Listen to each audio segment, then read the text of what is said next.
কি অবস্থা ভাই? যে সমস্যাটা হয়েছিল সমাধান হয়েছে? সমাধান হয়েছে। চালাই দেখে আইছেন তো না?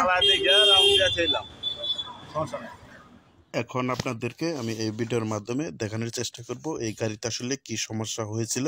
তো আপনাদেরকে দেখাচ্ছি।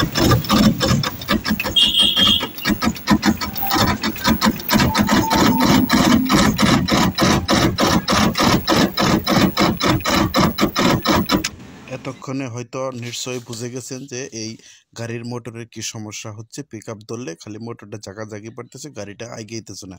তো এটা অবশ্যই মেরামত করার জন্য আমরা প্রথমে মোটরটাকে খুলে নেওয়ার চেষ্টা করব। দেখতে পাচ্ছেন আমরা মোটরের যে সার্ভিসিং 3টি তার রয়েছে, নীল সবুজ হলুদ 3টি সার্ভিসিংয়ের তার প্রথমে খুলে নিব। দেখতে পাচ্ছেন সেই কাজটি করার জন্য অবশ্যই আমরা যন্ত্রপাতি ব্যবহার করব। করার পর মোটরটাকে খুলে ফেলব। যখন মোটরটাকে খুলে ফেলা শেষ হয়ে গেছে, তারপর মোটরটা আমরা আমাদের সার্ভিসিং সেন্টারের ভিতরে নিয়ে যাব। নিয়ে যাওয়ার পর এখন এই মোটরটা সম্পূর্ণ আমরা খুলে আপনাদের সম্মুখে দেখানোর চেষ্টা করব এই মোটরের কী ধরনের সমস্যার কারণে আসলে গাড়িটা এগিয়েতেছে না, শুধু ঝাঁক করতেছে। এই ধরনের আওয়াজটা হচ্ছে কি কারণে, মানে সামনের দিকে ঘুরবার যায়, পিছনের দিকেও ঘুরতে চায়। তো দেখতে পাচ্ছেন ধীরে ধীরে কিন্তু আমরা মোটরটা খোলার কাজ করতেছি। তো মোটরটা প্রথমে আমরা পিছন সাইড থেকে খুলবো, যেহেতু মোটরের ভিতরে সমস্যা, মাথার ভিতরে কোনো সমস্যা নাই, সেক্ষেত্রে মাথা খুলবো না, আইসিটা। তো দেখতে পাচ্ছেন তো আসলে ইজি বাইকের যে ড্রাইভার আছে উনি আমাদেরকে জানিয়েছে মোটরটা অন্য একটা মিস্ত্রি আসলে বলছে যে বার্নিশ শেষ হয়ে গেছে, যার ফলে আবার বলে বার্নিশ করছে।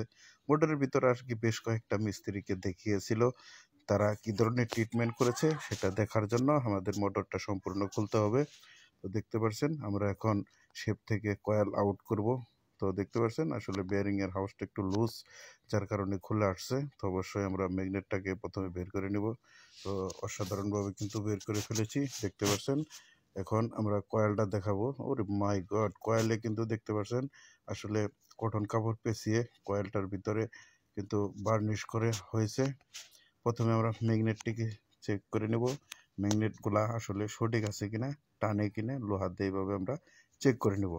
যেহেতু ম্যাগনেটগুলা সমস্ত ম্যাগনেটগুলা কিন্তু টানতেছে, কোনো সমস্যা নাই। আমরা আরেকটি ম্যাগনেট নিয়ে এখন নেগেটিভ পজিটিভ ধরার চেষ্টা করব। ও মাই গড, যখনই আমরা অন্য আরেকটি ম্যাগনেট নিয়ে আসলে চেক করার চেষ্টা করেছি, তো আমরা আসলে ম্যাগনেটের ভিতরে সমস্যা পেয়েছি। একই সাইডের পজিটিভ 2টি ম্যাগনেট লাগানো রয়েছে এই শেপের ভিতরে। তাছাড়া আইসিগুলা যেহেতু অন্য একটা মিস্ত্রি আসলে মেরামত করার চেষ্টা করেছে, ভাই বলেছে আইসিও চেঞ্জ করে দিয়েছে।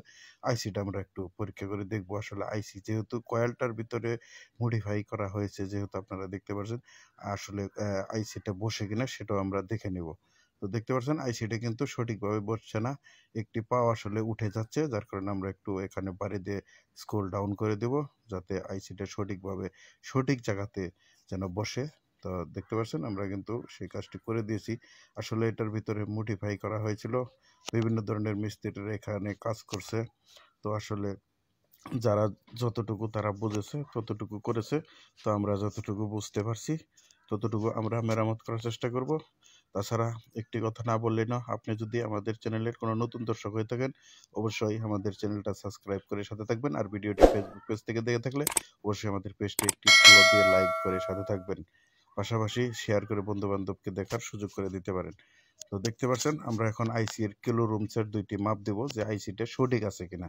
দেখতে পাচ্ছেন আমরা কিন্তু কিলোর মাপটা দিচ্ছি, কিলোর মাপটা বেশি দেখাচ্ছে, একই জায়গাতে দেখাচ্ছে, হ্যাঁ অসাধারণভাবে 3টি তারে মাপ দেখাচ্ছে। তো দেখতে পাচ্ছেন এটাও মেপে দেখাইলাম। তো এখন আমরা রুমসের মাপ দেব। এখন রুমসের মাপ দেওয়ার জন্য অবশ্যই আমরা মিটারটাকে ঘুরিয়ে নিলাম, নিয়ে আবার সেম ক্যাটাগরি ভাবে নীল নীল তারে ধরলাম। তো রুমসের মাপ দেখাচ্ছে কত, দেখতে পাচ্ছেন। এখন অপর যে সবুজ তার রয়েছে সেই সবুজ তারে মাপ দিলাম, তারপর হলুদ তার একইভাবে রয়েছে, অর্থাৎ আইসিটা সঠিক রয়েছে। আমাদের আসলে একটা মোটর খুললে কিন্তু সমস্ত কিছু পরীক্ষা নিরীক্ষা করার দায়িত্ব আমাদের রয়েছে। যারা আসলে মিস্ত্রির কাজগুলো করে থাকেন প্রত্যেকেরই দায়িত্ব রয়েছে বলে আমি মনে করি। তো যখন আসলে আপনাদের কিলোর মাপ এবং কি রুমসের মাপ, আইসির মাপ দেওয়া শেষ হয়ে যাবে, 2টি মাপ যখন সঠিক একই জায়গাতে দেখাবে, তো অবশ্যই কিলোর মাপ এক ধরনের দেখাবে, রুমসের মাপ এক ধরনের দেখাবে। এটা হয়তো অনেকেই বুঝেন আমি জানি, তারপরেও আজকের ভিডিওর মাধ্যমে দেখাচ্ছি। যেহেতু ম্যাগনেটটার একই পাশে সমস্যা রয়েছে। আমরা একটা ম্যাগনেট খুলে ফেলে অন্য আরেকটি সেম ক্যাটাগরি ম্যাগনেট তো আমরা লাগাবো না, যেখানে পজিটিভ রয়েছে সেখানে শুধু পজিটিভটা খুলে অন্য একটি নেগেটিভ ম্যাগনেট লাগিয়ে দেব। তারপর দেখি কি হয়, আপনারা সাথেই থাকবেন। আজকের ভিডিওটি অবশ্যই একটু লম্বা হতে যাচ্ছে। তাছাড়া অনেক ভাই বলেন যে আশরাফুল ভাই লম্বা ভিডিও দেন আর ভয়েস দিয়ে ভিডিও দেন, যার কারণে ভয়েস দিয়ে ভিডিও দেওয়া, আসলে এখানে কোনো মিউজিক ব্যবহার করা হয়নি। দেখতে পাচ্ছেন খুব সুন্দরভাবে খুলে ফেলবেন। খুলে আসলে এই ম্যাগনেটগুলার কিন্তু বিভিন্ন ধরনের সমস্যা হয়ে থাকে। তো খুলে আমরা এই ম্যাগনেটটাকে আসলে একটু উল্টিয়ে দিলাম যেহেতু এক পাশে কম ধরতেছে ম্যাগনেট, অপর পাশে বেশি ধরতেছে। উল্টিয়ে দিয়ে আমরা ট্রাই করে দেখব, ঠিক আছে। তারপরে অবশ্যই আপনাদের যদি ম্যাগনেট উল্টা পাল্টা হয় সেক্ষেত্রে আপনারা বাউ করে নেবেন। তো আমরা আসলে একটু উল্টিয়ে দিয়ে ট্রাই করে দেখবো যে চলে কিনা। যেহেতু ম্যাগনেটটার এক পাশে দুর্বল, হয়তো সেই কারণে আইসি সেখানে কাজ করতেছে না। এ ধরনের সমস্যা কিন্তু হয়ে থাকে। ম্যাগনেটটা ইতিমধ্যে আমরা সঠিকভাবে প্রয়োগ করে দিয়েছি, তো অসাধারণভাবে কিন্তু প্রয়োগ করে দিয়েছি। তো এখন আমরা শেপের সাথে লাগাবো। তো দেখতে পাচ্ছেন এভাবে লাগাবেন। বেয়ারিংটা অবশ্যই পাল্টালে ভালো হইতো, একটু লুজ রয়েছে যার কারণে কয়েল খুলে আসছে। তাছাড়া ওনার বেয়ারিংয়ের কোনো সমস্যা বলে আমাদেরকে জানায় নাই, সেহেতু আমাদের বেয়ারিংটা পরিবর্তন করার কোনো দরকার নেই। ওনার যে সমস্যাটা হয়েছে আসলে গাড়ি চলতেছে না, সেটাই আমরা মেরামত করে দিব। তো দেখতে পাচ্ছেন আমরা মোটরের যে পিছনের ঢাকনা রয়েছে সেটা আমরা আটকে দিলাম কয়েলের সাথে। তারপর ৬টি লাট দ্বারা এই কয়েলটাকে আটকাতে হবে।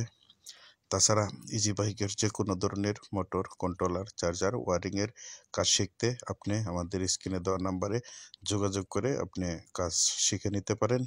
আমরা 10 দিন, 20 দিন এবং কি 1 মাসের কোর্স করিয়ে থাকি। 3 ধরনের কোর্স করানো হয় এখানে। তো আপনি ইচ্ছা করলে মেরামত করা শিখতে পারেন, শিখে একটা ইজি বাইকের মেকানিজের গ্যারেজ করতে পারেন। এখানে লক্ষ্য করলে দেখতে পারবেন আমরা খুব সুন্দরভাবে কিন্তু খুব কেয়ারফুলভাবে আইসি এবং কি পিছনের সাইডগুলা মোটর যেভাবে ছিল ঠিক সেভাবে আমরা ফিটিং করার চেষ্টা করতেছি। তো চেষ্টা করব, করার পর অবশ্যই আপনারা ভিডিওটি সম্পূর্ণ দেখে যাবেন কীভাবে এটা সমাধান হয় কি না আদৌ, তো কী অবস্থা হয় বিস্তারিত আপনাদেরকে দেখানোর চেষ্টা করব।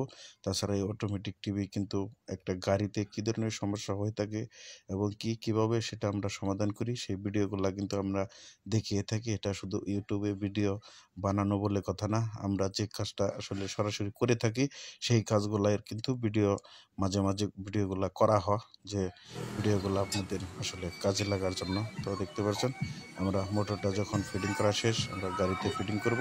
তো গাড়িতে অবশ্যই আপনারা ফিটিং করতে জানেন, যেহেতু খুলেছি তো এখন আমরা গাড়িতে সুন্দর করে যেভাবে খুলেছি ঠিক সেভাবে আমরা লাগিয়ে দেব।